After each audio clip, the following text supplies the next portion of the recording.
Hey guys, I'm here at the Nevada Athletic Commission, and the reason we're here is for that travesty that happened at UFC 229, October 8th, last Saturday, I believe. So today's the 14th, and what they're going to do tomorrow is suspend both fighters, Conor McGregor and Khabib, I can't pronounce his last name, for 10 days. Okay, so what had happened is the whole event, the UFC 229, was an awesome event. There were there was no disappointing fights. It wasn't anything like one-sided or anything sideways. There were some definite devastating turnarounds. So that whole thing was good. Yeah, there was everybody. If you were at the fight, you know what I'm talking about. The energy in the event was just through the roof. So we were there in the suite and had a good time, and got to see the whole thing take place. It was a good time, a good event to be at. So anytime you get to go to any UFC event, even if you're not really fired up about the card, I suggest go because the energy in there is really really cool. So let's get back to this. So all the fights were good. Some definitely some turnarounds.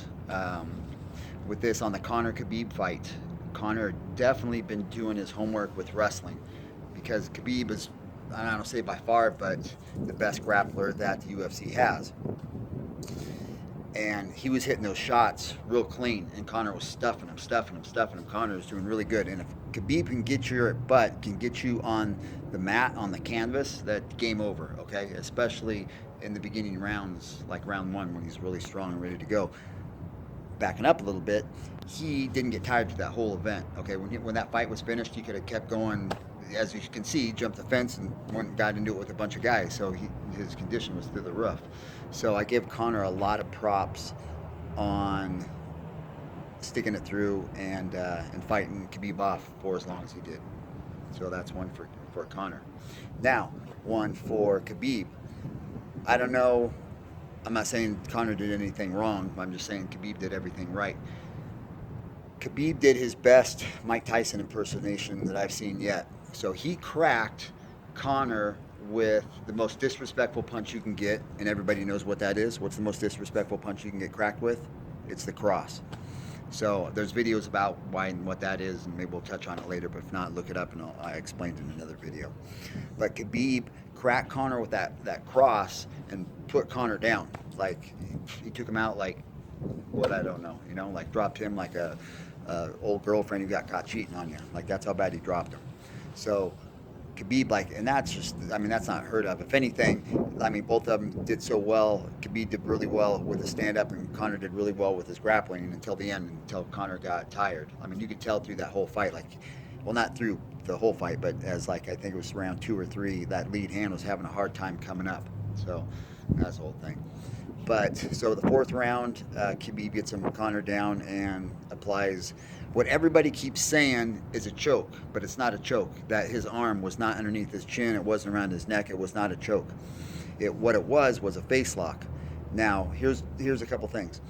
You can tap out, if you so choose to, for an injury. Like if you're going to get injured, say somebody has you in an arm bar or heel hook or something like that, and it's going to keep you out of the game for a while, I get it, tap. Okay, with these two, I don't think, the bad blood between these guys, or what they showed, at least Khabib has bad blood towards Conor, and Conor, we'll talk about that in a minute anyway, not so much. He said he was just doing it for the business aspect of it, talking trash.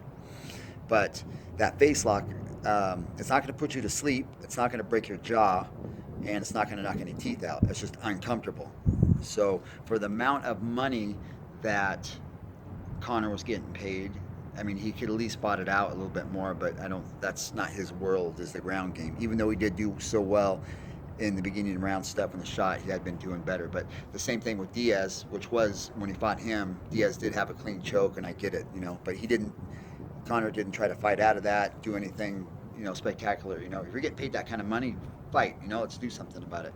So anyway, Khabib won that fight with a face lock. It was not a choke, and that's on another video, so we'll go over that one too. So far we have 2 other videos we have to go back, which is the most disrespectful punch and the face lock. There's one, it's a face lock, it's called Alibaba, and I'll show you that one too, so it's a good one. After the fight, Conor was still sitting on the canvas, and Khabib got up, and then there was words going back and forth with Conor's camp and then Khabib.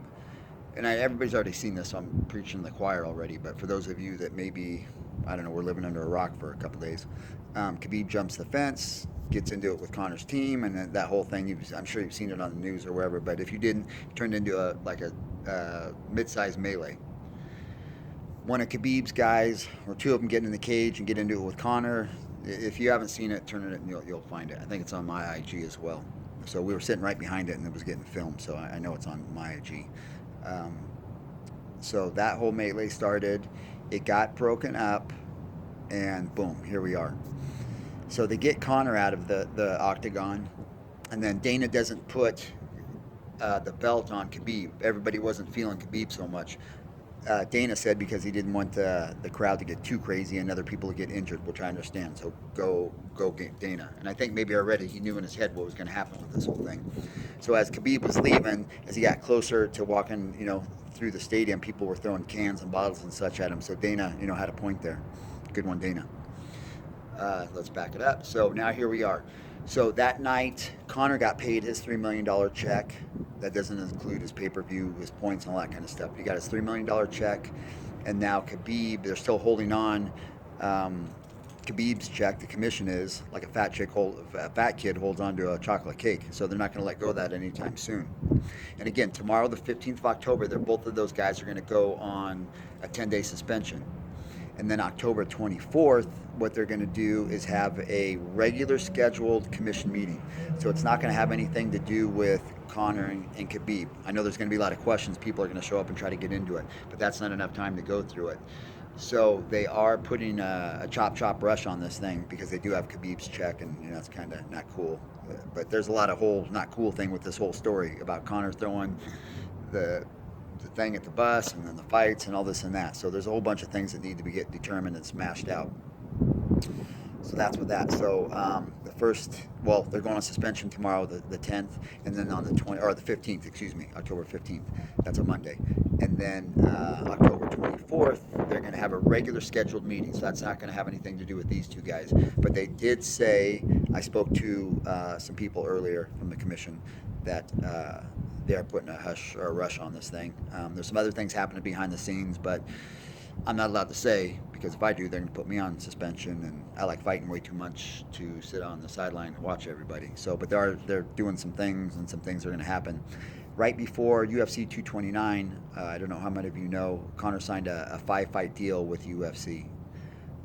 So now with this fight happening, there's more than a couple. There's quite a few possible opponents that he could fight. They're already out there that he can do, but three of the big ones are the ones that make most sense, are going to make most money. One is GSP, and one would be the DS trilogy, because both of them won one, and they can come back and take that third fight.